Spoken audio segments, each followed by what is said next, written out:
ಇಲ್ಲ ಎಲ್ಲಾನು ಮಿಕ್ಸ್ ಮಾಡಿ ಅದು ಕಿಚಡಿ ಅಂತ ಹೇಳ್ತೀವಲ್ಲ, ನಾವು ಯೂಸ್ವಲಿ ನಾವು ಕಿಚಡಿ ಅಂತ ತಿಂತೀವಲ್ಲ, it's very high rich protein ಅದು. ಸೊ ಅದನ್ನು ಇದು ಮಾಡೋಕ್ಕೋಸ್ಕರ ಕಿಚಡಿ ಥರ ಮಾಡ್ತೀವಿ. ಇವಾಗ ನಾವು ತಿನ್ಬೋದು ಅದು. ಆ್ಯಕ್ಚುಲಿ ನಾವು ತಿಂತೀವಲ್ಲ, ಅದಕ್ಕಿಂತ ಚೆನ್ನಾಗಿರುತ್ತೆ ಅದು. ಅಷ್ಟೊಂದು ಒಳ್ಳೆ ಕ್ವಾಲಿಟಿ ಇರುವಂಥ ಇದನ್ನು ನಾವು ಕೊಡ್ತಾ ಇದ್ದೀವಿ ಅದಕ್ಕೆ. ಹೌದು, ಅಪ್ ಟು ದಸರಾವರೆಗೂ.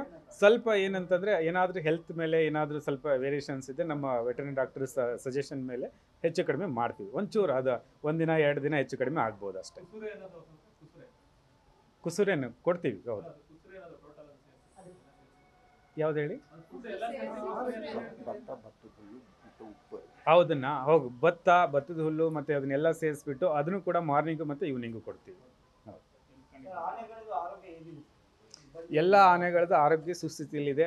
ಕಂಜೆನೂ ಒಂಚೂರು ಫಸ್ಟ್ ವೇಯ್ ಮಾಡೋಕ್ಕೆ ಹೋದಾಗ ಒಂದು ಯಾವುದೋ ಹಾರ್ಡ್ ಸರ್ಫೇಸ್ ಮೇಲೆ ಕಾಲಿಟ್ಟು ಒಂಚೂರು ಕಾಲಿಗೆ ಇದು ಆಗಿತ್ತು, ನೋವಾಗಿತ್ತು. ಈಗ ಆಲ್ಮೋಸ್ಟ್ ಸರಿ ಹೊಂದಿದ್ದಾನೆ. ನಮ್ಮ ವೆಟರ್ನರಿ ಡಾಕ್ಟ್ರು ಬೆಳಗ್ಗೆ ಸಂಜೆ ಕೂಡ ಅದಕ್ಕೆ ಟ್ರೀಟ್ಮೆಂಟ್ ಕೊಡ್ತಾ ಇದ್ದಾರೆ. ನಮ್ಮ ಮಾವತರು ಟ್ರೀಟ್ಮೆಂಟ್ ಕೊಟ್ಟಿದ್ದಾರೆ. ಈಗ ಆಲ್ಮೋಸ್ಟ್ ಕಾಲು ಸರಿ ಹೋಗಿದೆ. ನಾವು ಜಸ್ಟ್ ಏನಾದರೂ ಒಂದು ಇದು ಟ್ವಿಸ್ಟ್ ಆಗುತ್ತಲ್ಲ ಕಾಲನ್ನ ಸಡನ್ನಾಗಿ ಇಟ್ಟಾಗ, ಆ ಥರ ಟ್ವಿಸ್ಟ್ ನೇಚರಲ್ಲಿ ಆಗಿತ್ತು ಅಷ್ಟೇ ಬಿಟ್ಟರೆ ಏನು ಮೇಜರ್ ಇಶ್ಯೂಸ್ ಏನೂ ಇಲ್ಲ.